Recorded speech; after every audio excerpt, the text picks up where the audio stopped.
La siguiente transmisión es apta para toda la familia. Contiene closed caption y es financiada con recursos del Fondo Único de TIC.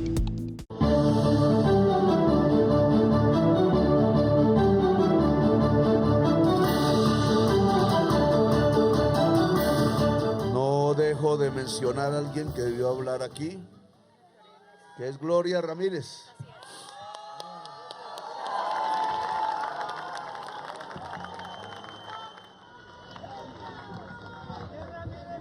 Que, como saben, pues prácticamente sacó como ministra del Trabajo de la Cámara de Representantes el consenso.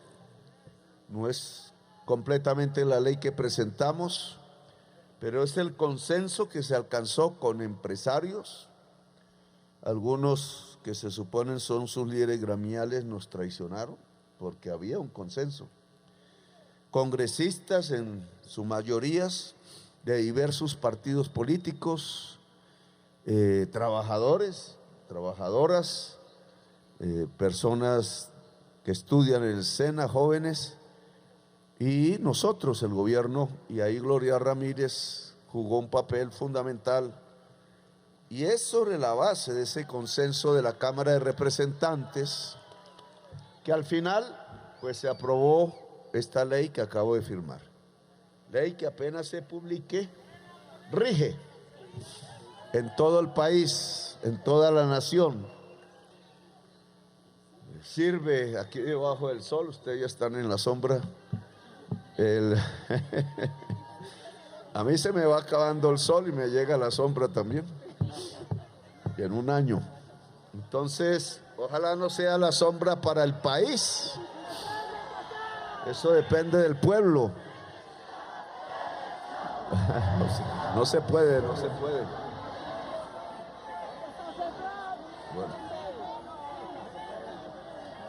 Bueno.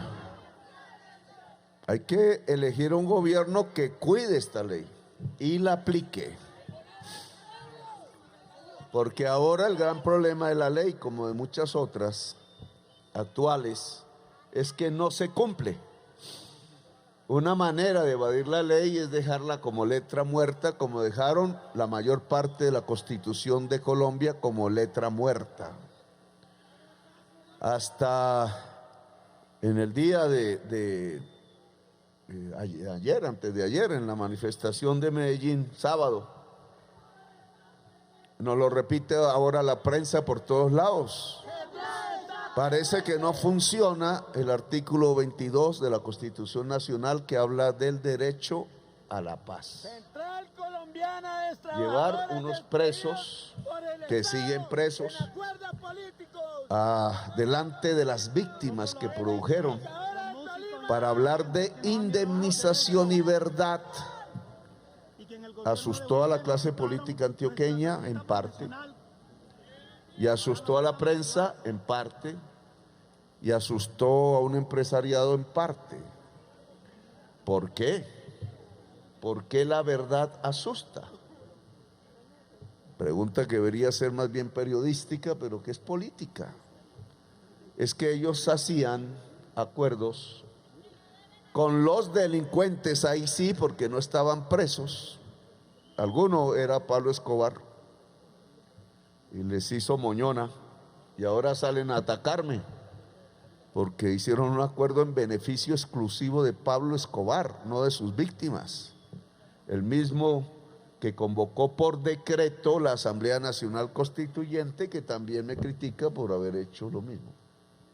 No la ha convocado por decreto, simplemente ha hablado de que el pueblo puede autoconvocarse. Ya me están procesando penalmente por esta frase.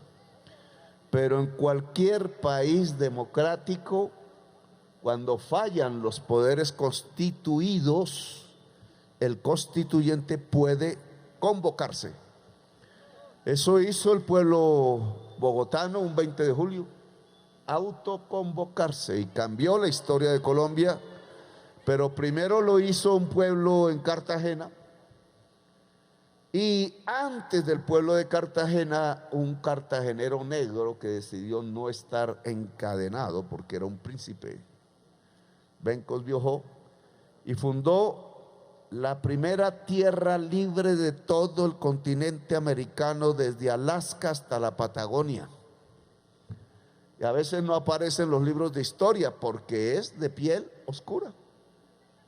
El racismo, hijo de los españoles castellanos que dominaban estas regiones y que aún se mantiene en vigencia, olvida la Constitución de Colombia, que habla de un Estado pluriétnico y profundamente democrático. No quieren la Constitución del 91. Y yo lo que le he propuesto a la sociedad colombiana es que se autoconvoque, porque no quiero que sea letra muerta. No porque quiera una nueva Constitución, realmente hay que aplicar es la existente. La Constitución existente no se aplica. Y la responsabilidad de que no se aplique es de quienes han dirigido a Colombia en los últimos 34 años. No iría más para atrás porque también es letra muerta, y por tanto yo no quiero que esta ley sea letra muerta, ni la Constitución ni la ley. Y por eso tenemos el gobierno progresista en este año y el próximo gobierno, ojo, y la gente del pueblo trabajadora, sus organizaciones, etcétera, tenemos que garantizar que la ley se aplique. ¿Cómo hay que hacerlo? Paso a seguir: vigilando las empresas desde el mundo del trabajo. Prácticamente hay que hacer un pacto en cada empresa si el patrón crea que la empresa que dice él es su propiedad privada, no la pone al servicio de un pacto con sus trabajadores. Y eso nos quita riqueza, eso nos quita potencia, eso nos quita nación. Porque el ejemplo de Estados Unidos mismo, su gran potencia, el ejemplo incluso de la China desde 1949 y el ejemplo europeo desde antes de que fuéramos república, es que es un pacto social lo que garantiza la riqueza, y por tanto es una riqueza que no se apropia 100%, sino que se distribuye. El gran problema de Colombia es que es un país rico. Lo más rico de este país son dos riquezas: la natural, que nos rodea, todos lo sabemos, y la humana, por su gran diversidad humana y cultural. Es el cerebro la riqueza del ser humano, y es la naturaleza la riqueza de ese mismo ser humano, lo que lo rodea. Si usamos ambas, tendremos una gran Colombia otra vez poderosa, que la han dividido, la han aniquilado, la han llevado casi hasta el suicidio, solo por codicia y por no ser inteligentes. Los empresarios que dicen que no van a aplicar la reforma laboral, les quiero decir, no son inteligentes. Los miembros del Congreso, que ya conocemos los nombres, quisieron sabotearla, no eran inteligentes. Y está la demostración. Con sus nombres propios quisieron sabotearla. Pues mírenla aquí, no sirvió de nada. No sé si pagaron o no pagaron. El que dio la plata es un pobre pendejo falto de ideas e inteligencia. Dicen que no hable así, pero entonces el que dio la plata, ¿qué es? De ese no se puede hablar. Los rumores están por ahí, es la justicia la que debe investigar.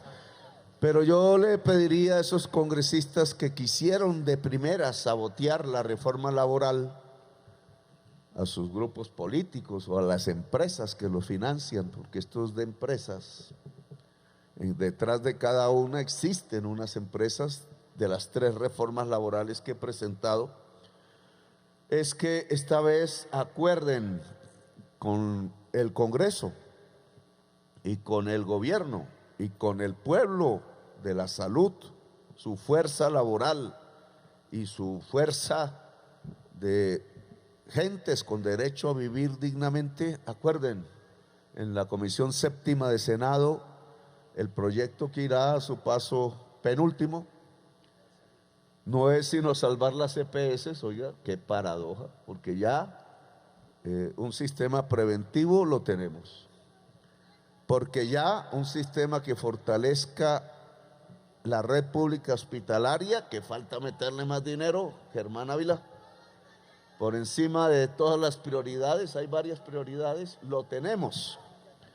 Ahora lo que necesitamos es ver si las EPS se hunden, del Congreso depende, o se convierten de aseguradoras financieras en algo sostenible, que son gestoras dentro de un sistema de salud mixto, sin manejar dineros, sin llevarlos a las clínicas de sus dueños, extendiendo ese servicio a cada rincón de Colombia. Ayer teníamos ya los datos, hasta el momento 5,5 millones de familias beneficiadas porque a sus casas llegan médicos, médicas, enfermeros. Ahora con la firma de esta ley, pero ya lo veníamos haciendo, llegará algo que me parece absolutamente esencial para la sociedad colombiana. Algún estudio de hace unos años, se burlaron cuando yo lo hice público, pero no lo hice yo, fueron científicos, demostró que el 20% de la población colombiana sufre o sufrimos de problemas mentales. Esto es lo que van a titular en la prensa de mi discurso. Pero ya mandaron el titular, dice, porque la violencia de tantas décadas, incluso de generaciones que hemos vivido todos y todas, unos más cerca, otros más lejos. Yo he sido víctima de la violencia, fui torturado y mis amigos los asesinaron, ni siquiera cayeron en combate. Eso genera un efecto en la persona.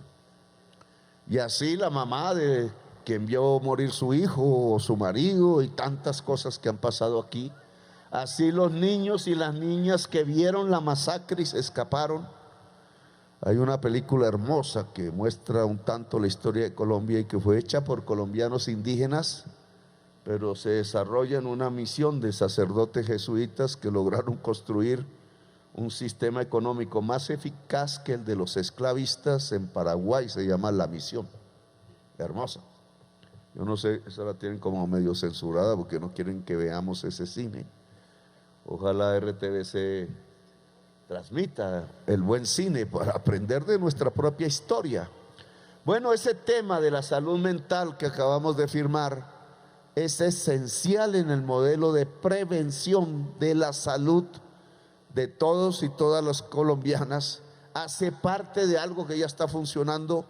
5,5 millones de familias, nos faltan 10 millones. Está y empezó por los territorios más aislados. Nos falta Bogotá, que teníamos aquí 1,000 equipos de salud, pero no nos ayuda la administración. Gracias a eso, la tasa de mortalidad infantil de Bogotá, desde el gobierno de Bogotá Humana a la fecha, aún sigue siendo 0. Conquista que no se debe perder. Ayer demostramos cómo, con lo que hemos hecho de reforma a la salud, bajó a la mitad la tasa de mortalidad infantil por desnutrición de menores de 5 años. A la mitad, ministro de Salud. Y de usted alegan y friegan, y de mí también, que destruimos el modelo de salud. ¿Qué país que logra bajar en 3 años a la mitad la tasa de mortalidad infantil por hambre ha hecho un caos de la salud? Ese es el principal indicador de salud de una sociedad. Que nos falta, pues obvio, no debería ser la mitad, debe ser 0. Es decir, hemos recorrido en 3 años la mitad del camino. Si necesitamos otros 3 años, pues la sociedad tiene que pensar el próximo gobierno. Aquí a este gobierno le he pedido acelerar lo más que se pueda, Pero una parte de la salud fundamental por la violencia es la salud mental. ¿Por qué la juventud en una parte minoritaria pero que golpea, muchachas y muchachos, caen en la drogadicción? Que es una enfermedad. Ya la piensan poner crimen los fascistas. Como andan matando drogadictos por ahí en las calles, en las operaciones de limpieza, creen que esa es la Constitución. Y no, señores. No puede un joven, una joven que vive excluido como el que me quería matar hace poco, hay varios. No puede ese muchacho que fue el autor material, aún no sabemos los autores intelectuales, y por tanto la investigación sigue. Pueden ser muchos, hay muchas hipótesis. Ninguna tiene que ver con este presidente, así que pedí que se denuncie penalmente al calumniador que anda por ahí. De las hipótesis, ninguna tiene que ver con este presidente. Así que esos señores que hablan de una presunta responsabilidad están ocultando algo, y eso hay que investigarlo. Pero es la investigación la que tiene que hablar, no el presidente. Ya me regañaron por eso. Esos muchachos sicarios, muchos, la mayoría los mataban para que no hablaran. Mi gobierno protegió al sicario, ministro de Justicia, o sea, por ahí comenzó a hablar. No les gusta que los victimarios hablen. Los matan antes, los extraditan antes, los encierran en prisiones para ser amenazados si llegan a hablar, y amenazan a sus familias y a sus hijos. Y entonces cuando los ponemos en la tarima, les asusta. ¿Cómo es posible que estén en la tarima? Pues ellos mismos los hicieron delincuentes. Yo simplemente quiero que digan la verdad ante el pueblo, y los asusta. Pues salud mental debe llegar a cada rincón de Colombia. Y va a llegar ya en nuestros equipos, van 5.5 millones, ya redujeron a la mitad la mortalidad infantil. Y ahora deben llegar a cada esquina. La Comisión Séptima tiene en sus manos, si nos ayuda, que sea más profunda la reforma a la salud, o si no, se van las EPS de este país y nosotros profundizamos y asumimos la responsabilidad de la salud en Colombia, definitivamente. Bueno, ese es otro titular. Pues yo quiero un sistema mixto, pero depende de la ley. Solo de la ley depende, nada más. Bien, esa es la tercera reforma que está en camino. La segunda es la pensión. Está a punto de ser ley. La Corte Constitucional no atendió la petición del magistrado Ibáñez, que era hundirla.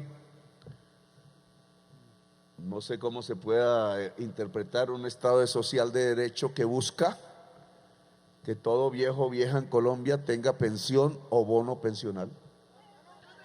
La razón por la cual una parte de 3 millones de viejos hoy no tienen pensión es porque la plata se quedó en los fondos privados de pensiones. Y no los hemos quitado, simplemente en vez de competir, que ya se lo estaba llevando por delante Colpensiones, se complementa de tal manera, un poco complicado, se llama pilares, que el dinero que actualmente hay para la pensión, el del Estado, que es más, y el que fluye de los fondos privados de pensiones, que es de los trabajadores de Colombia, se junta armónicamente, y entonces podemos pagar pensiones, el derecho a la pensión, y podemos pagar un bono pensional a los que no alcanzaron por las normas de Colombia a pensionarse. A muchos les robaron el derecho a la pensión. Aquí tengo a mi amigo Bernardo, trabajador de la calle, acostumbrado a esa cuñita ahí, Hay que cobrarles porque esto sí se ve por harta gente y es publicidad, pero como tantos hombres ya de edad y mujeres de edad, bajo estos soles o bajo el frío, O bajo la lluvia. estos últimos días sí que ha aguantado frío, o bajo las lluvias, van ahí con el carrito. ¿Y por qué razón una persona ya en edad de descansar, una mujer en edad de descansar, después de toda una vida de trabajo, tiene que seguir trabajando en las peores condiciones para poder tomarse un plato de sopa? Eso es lo que resuelve la reforma laboral. La reforma pensional y también la laboral, porque estamos hablando de los trabajadores del futuro. Si no hay salario para los trabajadores del futuro, no hay pensión. Esta reforma pensional resuelve el momento actual de dejación de la vejez. Es como si en una familia los hijos y las hijas, ya viendo al señor viejito y a la señora, ¡pum!, los echaran a la calle. Casos se han visto. Pero ahora es el Estado sacando a la calle a su propia vejez. No se van los viejos ricos, eso ya acumularon su pensión, que heredan, no pagan impuestos cuando heredan. Y la mayoría del pueblo colombiano se queda sin pensión. Solo el 20% de la gente en edad tiene una pensión, el 80% nada. Pues eso es lo que cambiamos. Ojalá, doctor Salamanca, porque no hemos recibido la Corte Constitucional a la fecha el fallo, su fallo, sin el cual no pueden comenzar los días de las reuniones del Congreso. Le pido a la Corte que nos ayude, porque sería muy malo el que el Congreso no tuviera quórum cuando ellos entreguen el fallo. Se pierde tiempo, y eso es tiempo para la tercera edad en Colombia. Entonces, Bernardo, espero firmar eso delante de una asamblea de las personas de la tercera edad. Ojalá Dios quiera que todo siga bien. Y, a ver, una cuña especial, ¿no? El alcalde mayor de Bogotá no deja trabajar en la calle a los viejitos, ¿sí? Nos corre con la policía, nos corre con la vigilancia y seguridad de la alcaldía. Por favor, señor alcalde, somos gente que necesitamos trabajo. Si usted está viéndonos, por favor, escuche. Todos tenemos derecho al trabajo. Lo dice la Constitución Nacional y lo dice también lo que está escrito en unas piedras que son los derechos fundamentales del hombre. Toda persona tiene derecho a un trabajo digno. Entonces, por favor, no nos corran tanto, déjenos trabajar al menos eso, para poder alimentarnos. Gracias, muy amable. Doctor. Gracias, Bernardo. Bueno, eso sí, vamos a levantar la mano, tapando esto. Bueno, y ahora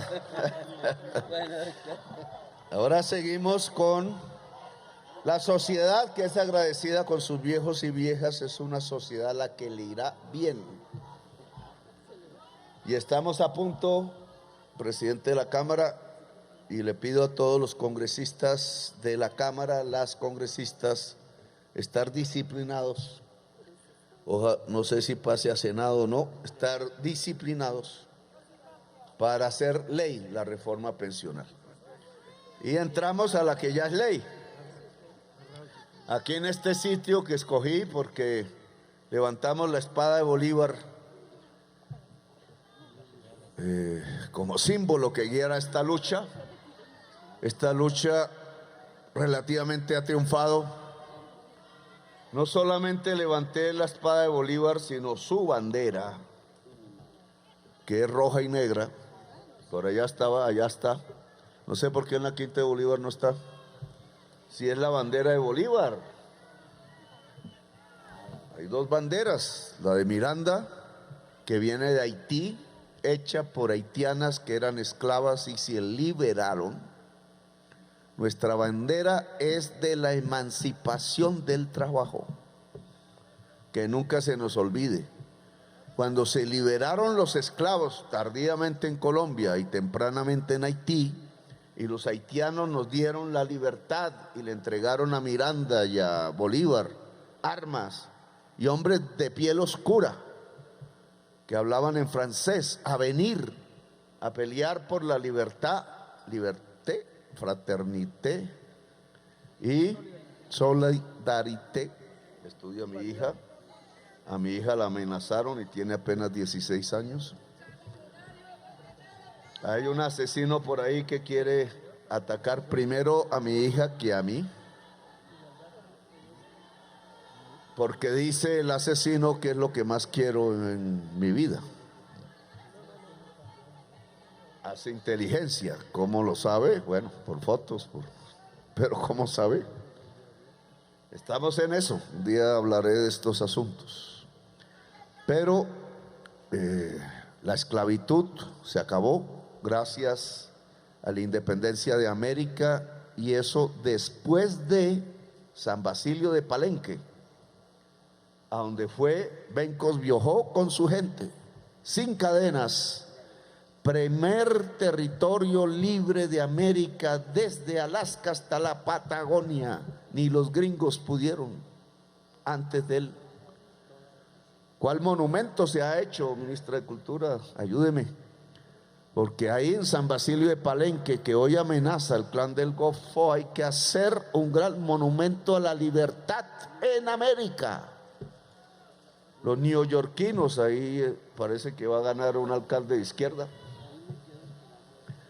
Inmigrante, mire cómo es las sociedades son libertarias, no hay que desconocerlo.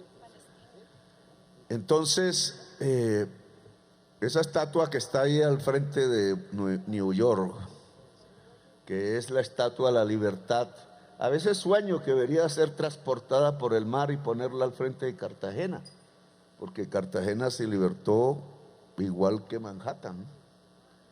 Unos eran descendientes de anglos y sajones y otros de negros.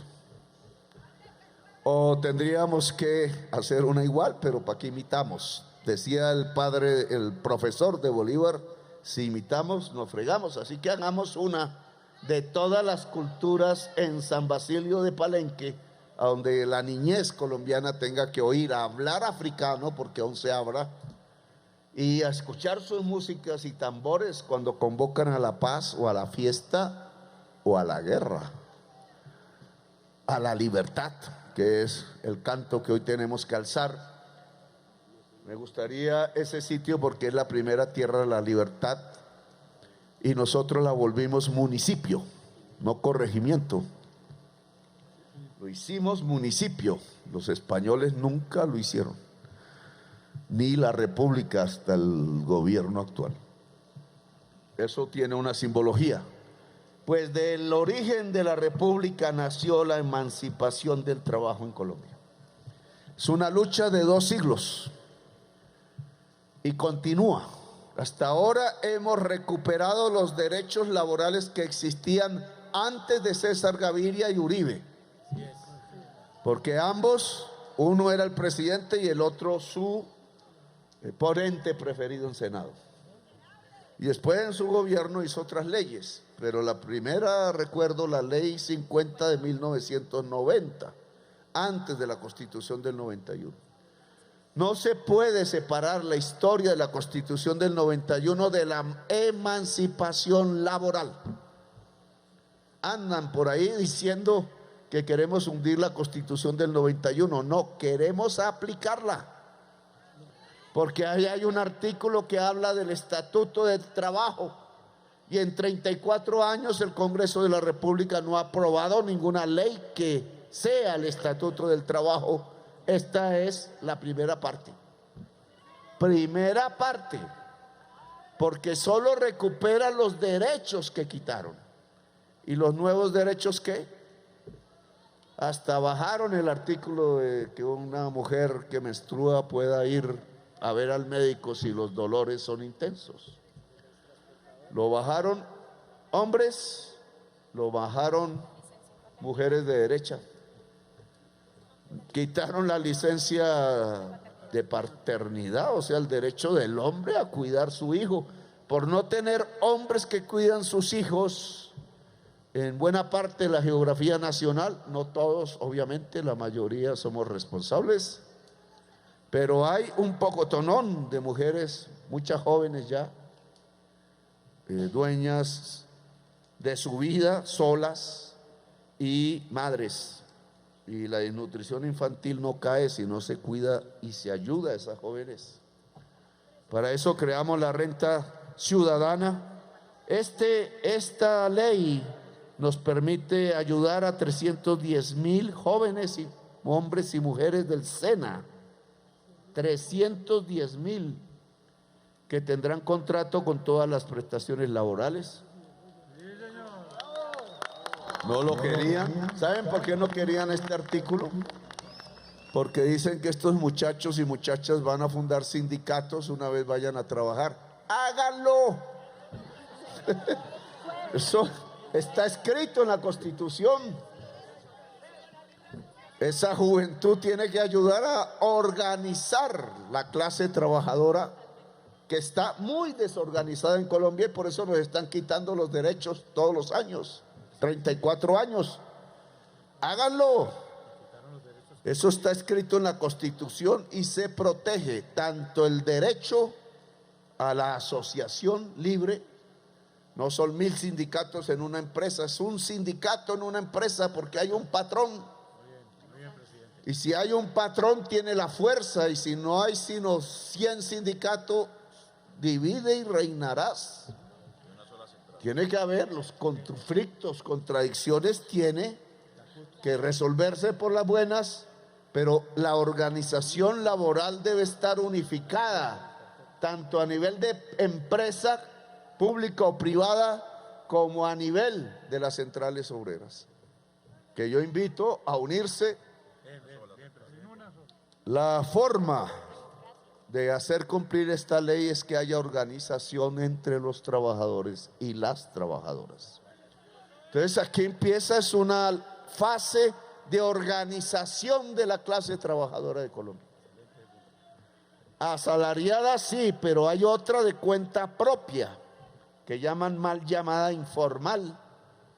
Esas trabajadores y trabajadoras de cuenta propia en el campo, que son los campesinos, las campesinas, y en la ciudad, que es un hombre como Bernardo y muchas señoras que venden en la calle, en la plaza, o que tienen una maquinita para hacer pantalones, etcétera, tienen que organizarse en cooperativas, propongo, con mucho capital, que se les preste a crédito barato y no el gota a gota, de tal manera que la riqueza pueda ser construida desde la misma informalidad, Germán.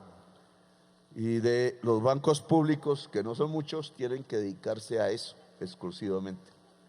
Porque de la banca privada me han mamado gallo, porque prometieron hacerlo y no lo han hecho.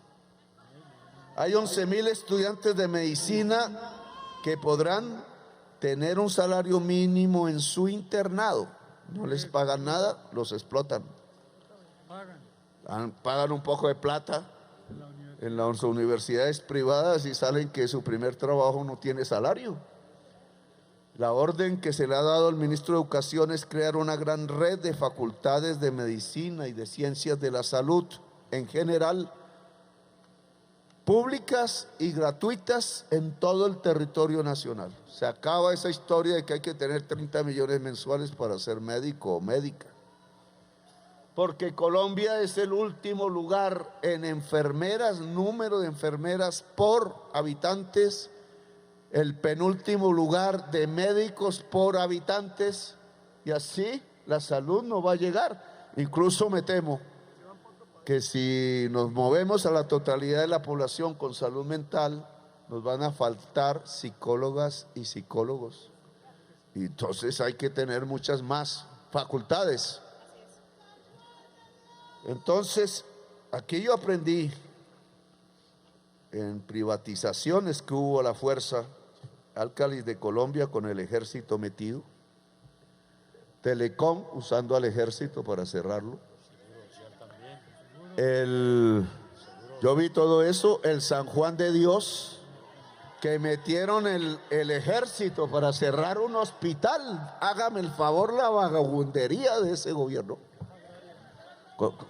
¿Quién le entra en la cabeza que hay que usar el ejército para cerrar un hospital? Entonces, en ese sentido, y en muchos otros lugares también, en ese sentido, por ejemplo, y le solicito al alcalde de nuevo, deje abrir el San Juan de Dios. Se lo solicito. El presidente de la República, está la plata en el presupuesto, está la necesidad de la sociedad, porque cómo es que usan una carpa para cuidar enfermos del COVID, gastan 20,000 y no entró ninguno. ¿Y esa plata qué? Lo que hicieron en el distrito se parece al gobierno de Andrés Pastrana, que iba con el ejército a cerrar y lo cerró desde 1998. Es decir, que han pasado 27 años. Yo ese día cogí la bandera del San Juan. Han pasado 27 años de la sociedad y de mi vida luchando por abrir el San Juan de Dios. Y como llevo tanto tiempo luchando, entonces el peñalosismo bogotano decidió que para no darme el gusto, entonces demoler, dinamitar la torre central del San Juan de Dios, es decir, el corazón, y quitarle el nombre de San Juan de Dios y llamarlo Santa Clara, para que la gente se olvide de la historia. Y la historia, ni más ni menos, óigame bien, es que el Hospital San Juan de Dios como institución fue el primero de América, 1538, y Bolívar y Santander juntos, todavía no peleaban tanto, lo expropió a la corona española.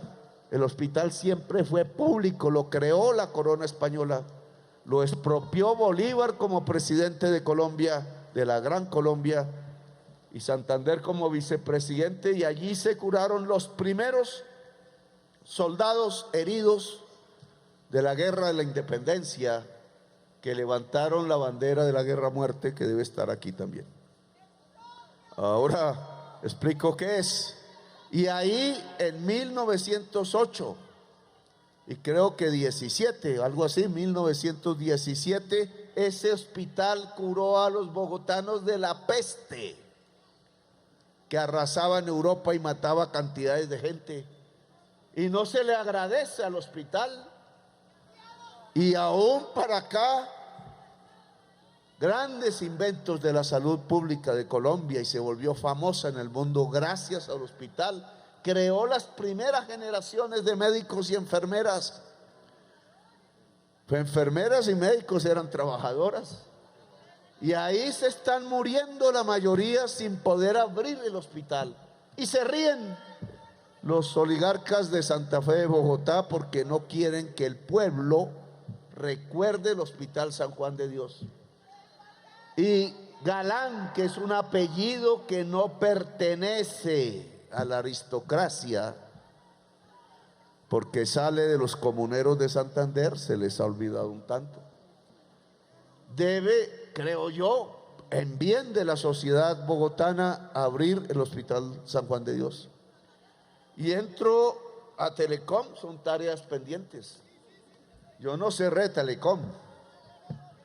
Incluso en ese entonces ayudé en el Congreso a tratar que Uribe no cerrara con el ejército Telecom, porque siempre he pensado que las comunicaciones son fundamentales.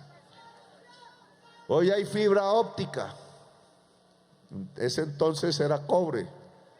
Como alcalde cogí a ETV y la volví una empresa poderosa, y otra vez está aniquilada porque están vendiendo la fibra óptica. Internexa, que es la empresa nacional, Colombia como gobierno tiene a Telecom como unas acciones en Movistar. Se llama no Movistar, sino, ¿cómo es? Bueno, Telefónica, no, Telefónica es de los españoles y Telecom es del gobierno nacional, pero solo son acciones que no deciden. Y la gente de Medellín decidió vender su pedazo a un NUNE, y el nuevo propietario de eso, de Tigo, ahora va a comprarle a Movistar. Y entonces tenemos una decisión que tomar. Vendemos las acciones y fortalecemos Internexa, y Internexa la convertimos en Telecom. Esa es una posibilidad que estamos rumiando. Ya aparecerán los enemigos de la idea, porque también quieren que Telecom se acabe de la memoria. Pero yo quiero revivir a Telecom para que maneje la fibra óptica de toda Colombia, y la unión por fibra óptica de Colombia con San Andrés, con Europa, con Norteamérica y con el este asiático y China. Y entonces podemos decir que este es el centro del mundo, y podemos revivir la idea de Bolívar de que la Gran Colombia tenía que ser igual que todas las naciones poderosas del mundo. Y ese sueño no lo vamos a bajar como nos han pedido que baje la bandera de la guerra a muerte. La bandera de la guerra a muerte tiene que estar aquí porque fue una bandera de Bolívar. Y es un símbolo fundamental porque dice dos cosas en su historia: que hay un pueblo dispuesto al combate y a morir si quieren quitar la libertad, que no soporta ni tiranos ni reyes. Su fundación es la libertad, y que es capaz ese pueblo de hablar con sus enemigos como hizo Bolívar y Murillo bajo esa bandera. La bandera significa las dos cosas: la decisión popular de no ceder ante la esclavitud, nada, y la decisión popular de hacer la paz, si se puede, no a costa de su dignidad. Y por eso Bolívar levantó esa bandera roja y negra y la puso al lado de la bandera haitiana y de Miranda, la tricolor amarillo, azul y rojo. El azul y rojo no es lo que dicen en los colegios. El azul y rojo es la bandera de Haití y de la libertad también. Por eso la trajimos nosotros los gran colombianos en esa época. Y la bandera de guerra a muerte pues sigue levantada, porque ahora hay que hacer cumplir la ley. Sindicatos, organizaciones y asociaciones liberales, laborales, no liberales. Hay liberales que estuvieron con nosotros, hay liberales que no estuvieron. En la televisión dicen que son el partido de los trabajadores, pero tienen que definirse. Liberales de verdad, de Rafael Uribe Uribe, el mejor antioqueño de la historia. Y liberales ahí que se arrodillan ante las banderas negras del fascismo.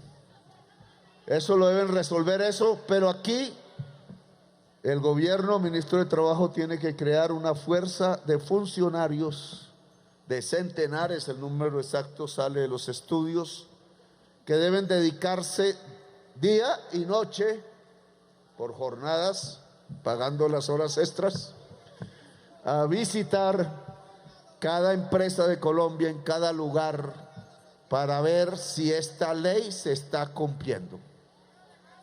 Porque esta ley es para cumplirla, es la ley de la justicia social, la primera, es la primera ley del Estado social de derecho, que con las otras tres reformas creo que empieza a construirse por fin, porque no es Estado social de derecho aquel en donde desalojan de sus tierras a 6 millones de campesinos, en donde han matado centenares de miles de personas en fosas comunes. Eso no es Estado social de derecho, donde los gobernantes se llenan de haciendas haciendo matar al campesinado, donde mataron a 6.402 jovencitos con municiones pagadas por todo el pueblo de Colombia, armas oficiales. ¿Cómo van a llamar eso un Estado social de derecho? No les digo el nombre que se merecen, porque prometí bajar el discurso.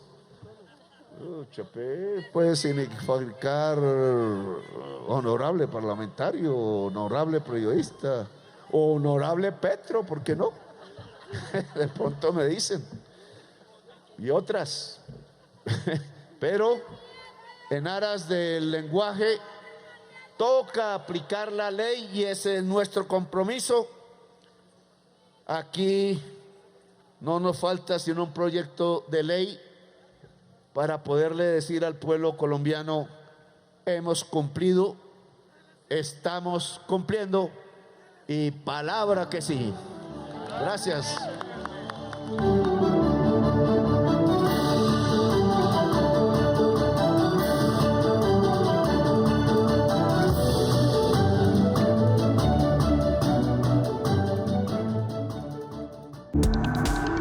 Este contenido fue financiado con recursos del Fondo Único de TIC.